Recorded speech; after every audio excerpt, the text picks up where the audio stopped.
बहू, तुम्हारा पेट क्यों फूल रहा है? पेट कहाँ? नहीं तो। क्या भाभी, हमें साफ साफ दिखाई दे रहा है। ओ, शायद ज्यादा खाने की वजह से हुआ है। ठीक हो जाएगा, आप लोग चिंता मत कीजिए। लेकिन और 1 महीने बाद पेट थोड़ा और फूल गया। बिमला को शक हुआ, जिस औरत का पति सुहागरात से पहले ही मर गया हो उसका पेट कैसे फूल सकता है। शादी के बाद से ही अनीता का बर्ताव कुछ ठीक नहीं है। शादी के 1 हफ्ते बाद एक दिन अनीता अपने कमरे में बैठकर एक पुतले को गोद में लेकर गाना गा रही थी। चंदा है तू, मेरा सूरज है तू, हाँ मेरी आंखों का तारा है तू, चंदा है तू, मेरा सूरज है तू। और कमरे के बाहर से अनीता की सास बिमला और ननद पूर्वा ये देख रही हैं। अरे, ये औरत पागल पागल हो गई है क्या? पता नहीं माँ, भैया को खोने के शौक में शायद दिमाग खराब हो गया है भाभी का। बिमला और पूर्वा अंदर चली गई और अनीता से कहा, बहू ये क्या कर रही हो? एक पुतले को सुला रही हो? हाँ माँ, मैं तो हमेशा से एक बच्चा चाहती थी, लेकिन देखते ही देखते क्या से क्या हो गया, वो चले गए। अनीता की आंखें भर आई। 1 हफ्ता पहले ही उसकी शादी हुई थी। मंडप में शादी खत्म होने के बाद ही उसके पति रौनक के पास एक चिट्ठी आई। अरे, ये किसकी चिट्ठी है? पढ़ के देखता हूँ। रौनक आर्मी ऑफिसर था और वो चिट्ठी आर्मी की तरफ से ही आई हुई थी। बॉर्डर में जंग छिड़ गई है, मुझे अभी जाना होगा। ये सुनकर अनीता अपने आप को संभाल नहीं पाई। तो फिर हमारी सुहागरात का क्या होगा रौनक? जंग से लौटने के बाद हम सुहागरात मनाएंगे। तुमने मुझे प्रॉमिस किया था रौनक कि तुम मुझे एक बच्चा दोगे। मुझे बच्चे बहुत पसंद है। हमारा बच्चा होगा अनीता, बस थोड़ा इंतजार कर लो। जंग से लौटने के बाद मैं दिन रात तुम्हारे साथ बिताऊंगा। रौनक जंग लड़ने चला गया। अनीता ससुराल चली गई और रौनक के फोन का इंतजार करती रही। 2 दिन बीत गए लेकिन रौनक का कॉल नहीं आया।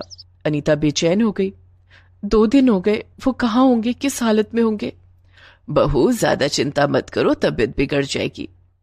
हाँ भाभी, आर्मी ऑफिसर से शादी करोगी तो जिंदगी भर इंतजार ही करना पड़ेगा। भैया तो हमेशा ऐसे ही अचानक से चले जाते हैं, हमें इन सब चीजों की आदत है। लेकिन अनीता का मन नहीं मान रहा था।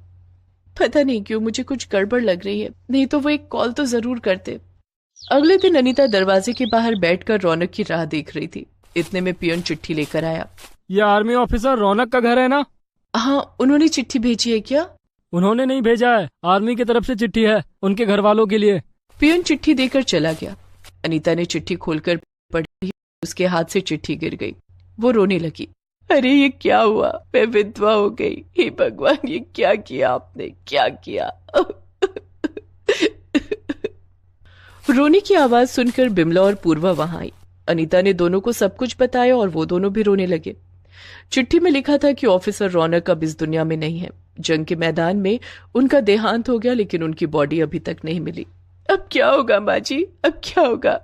मेरा पति कभी मेरे पास नहीं लौटेगा। मेरा बेटा, मेरा बेटा। 2 दिन तक रोना धोना चलने लगा और उसके बाद से अनीता अजीब हरकत करने लगी। बच्चा, मुझे बच्चा चाहिए। रौनक ने मुझे बच्चा देने का वादा किया था, मुझे बच्चा चाहिए। अभी बच्चा कहाँ से आएगा भाभी, अब तो भैया ही नहीं रहे। वो सब मुझे नहीं पता, मुझे बच्चा चाहिए किसी भी हालत में। अनीता बाजार से एक छोटा सा पुतला खरीद कर लाई और उसे खिलाने और सुलाने लगी। उसे गोद में लेकर इधर उधर घूमने लगी। सभी ने सोचा कि अनीता पागल हो गई है। आसपास के लोग भी बातें करने लगे और ऐसे ही 2 महीने बीत गए और अचानक से एक दिन अनीता बीमार पड़ गई। उसे तेज बुखार आया और उसका सर चकराने लगा। उसे डॉक्टर के पास ले जाया गया। डॉक्टर ने अनीता से कुछ कहा। बिमला और पूर्वा को कुछ समझ नहीं आया, लेकिन अनीता बहुत खुश लग रही थी। इसीलिए बिमला ने पूछा, क्या बात है बहू, इतनी खुश क्यों हो, क्या हुआ? कुछ नहीं माँ जी, बस ऐसे ही, आप नहीं समझेंगी। उसके बाद से अनीता के हाव भाव बदले बदले से लगने लगे। वो बहुत ज्यादा खाना खाने लगी और उसे हमेशा खट्टा खाने का मन करने लगा। माँ, ये भाभी को हुआ क्या है? कुछ दिनों से कुछ अजीब सा लग रहा है। पता नहीं बेटी, शायद रौनक की मौत के शोक को अब तक भुला नहीं पाई है। बिमला ने यह कहकर उसे इग्नोर कर दिया, लेकिन 3 महीने बाद अनीता का पेट फूलने लगा। बहू, तुम्हारा पेट क्यों फूल रहा है? पेट कहाँ, नहीं तो। क्या भाभी, हमें साफ साफ दिखाई दे रहा है। अब शायद ज्यादा खाने की वजह से हुआ है, ठीक हो जाएगा, आप लोग चिंता मत कीजिए। लेकिन और 1 महीने बाद पेट थोड़ा और फूल गया। बिमला को शक हुआ। हाँ, तू सच कह रही थी, कुछ तो गड़बड़ लग रहा है।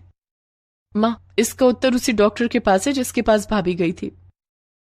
वो दोनों डॉक्टर के पास चले गए। डॉक्टर साहब, हमारी बहू को क्या हुआ है?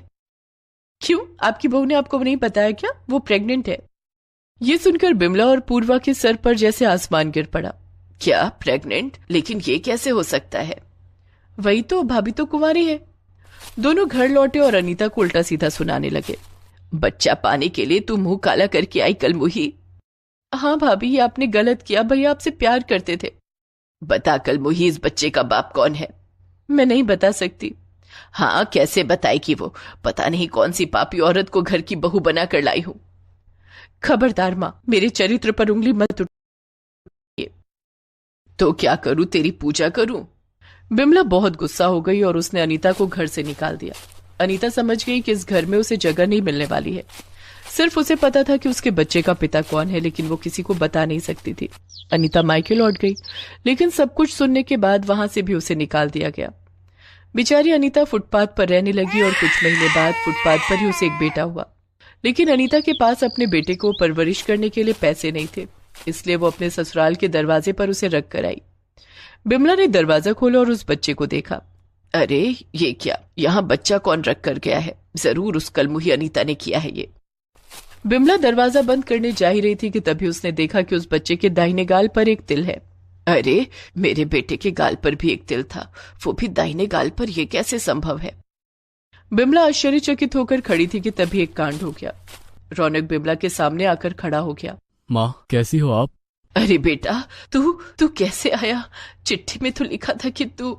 वो सब झूठ था माँ, मुझे एक सीक्रेट मिशन पर भेजा गया था, इसीलिए मुझे मरने का नाटक करना पड़ा। लेकिन इस बीच मैं चुपके से एक रात को घर आया था और केवल अनीता से मिल पाया था। उसे मैंने मेरे बारे में किसी को बताने से मना किया था, इसीलिए वो आप लोगों को कुछ नहीं बताई।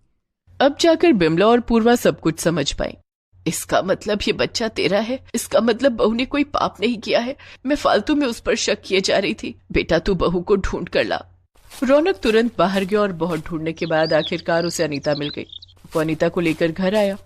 बिमला और पूर्वा ने उससे माफी मांग ली और उसके बाद सभी खुशी खुशी